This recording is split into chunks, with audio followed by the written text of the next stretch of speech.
I'm sure by now you all know about the white gloves of destiny, this kind of lucky dip we do here with the Royal Society card catalogue. I'm not going to do a lucky dip today. I'm going to do something that was suggested by one of the viewers. I thought it was a clever idea. This person asked to look at the very first card in the catalogue and the very last card in the catalogue. So no fate here, no luck.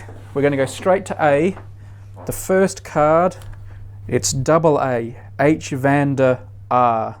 It's from June 1756, and it says here, of the use of the downs.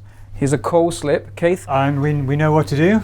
We write on the call slip what the item is. This isn't the entire catalogue of the Royal Society. It is all computerised these days. This is more of a legacy thing, but it still comes in really handy. Sometimes it's when you come here you can find things you might not have found elsewhere.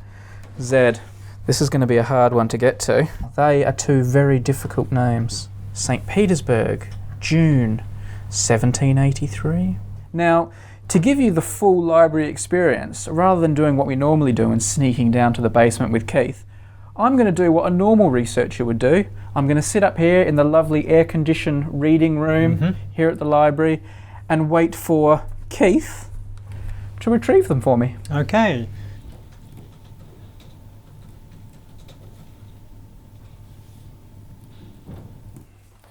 Is this an unusual request for someone just to arbitrarily say, can I have the first and last thing in the catalogue?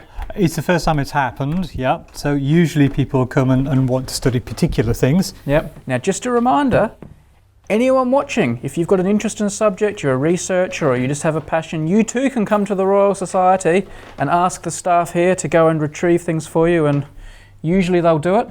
We will, yes. Yeah, so it's not just me, I'm not the special one. I'm far from the special one. Let's take my gloves off. Vander Aa. So this was the first item in the card catalogue. So in this volume, and there are many manuscripts in it, we're looking for number 179. 179, 179, here we go. It is a letter agreeably to the resolution of the directors and members of the Dutch Society of Sciences at Harlem.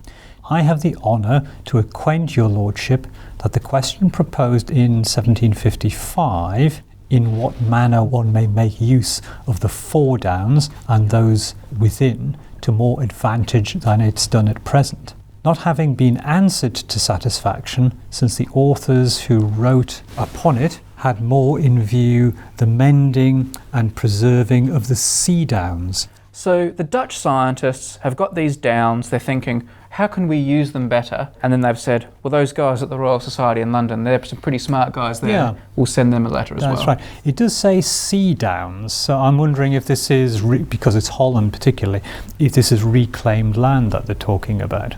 And here's the name. Here's why it's first in the catalogue. Yeah. It's signed here at the end by C.C.H. Vander Aa, AA. Secretary of the Dutch Society of Sciences at Harlem. It's not like the most amazing thing we've ever seen, but it could have been worse. It could have been, and it's quite clear and legible and good for our viewers out there in the Netherlands. So if you put that to one side. So there's A. Now Z. Let's take a look at this one. What do we got? This one is document number 49. We mustn't get distracted by all these other good ones. It's good stuff, but we need to home in on number 49. Terrible. Here we go.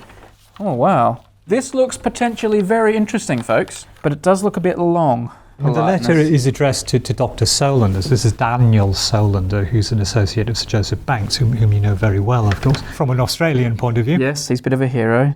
If anybody could be thoroughly convinced that a prediction of winds is a thing and possible and real, then to such a person a proper classification of them will be useful. So this person's interested in wind prediction and classification of winds. But he's writing not locally, but from St. Petersburg. There's this giant table that's been enclosed, and it says here, scheme of winds, those predominant monthly or quarterly, from London Meridian to America or Petersburg, 1783.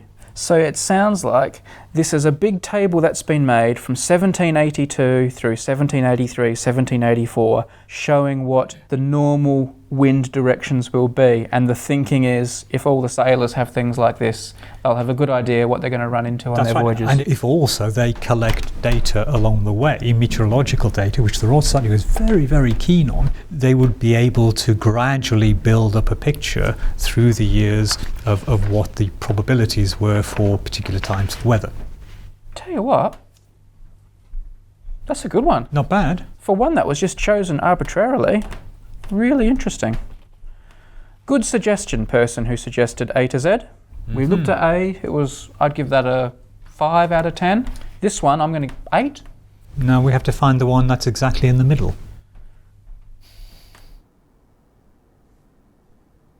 They would first of all put a thread down the centre of the face, and you can probably just see the remnants of it there in the cast. You can see a line running down the nose, and then they would place wax over the top of that, and while the wax was still relatively soft, they would draw off the thread so that the mask, the negative image, if you like, of the face would fall up into 2 equal halves.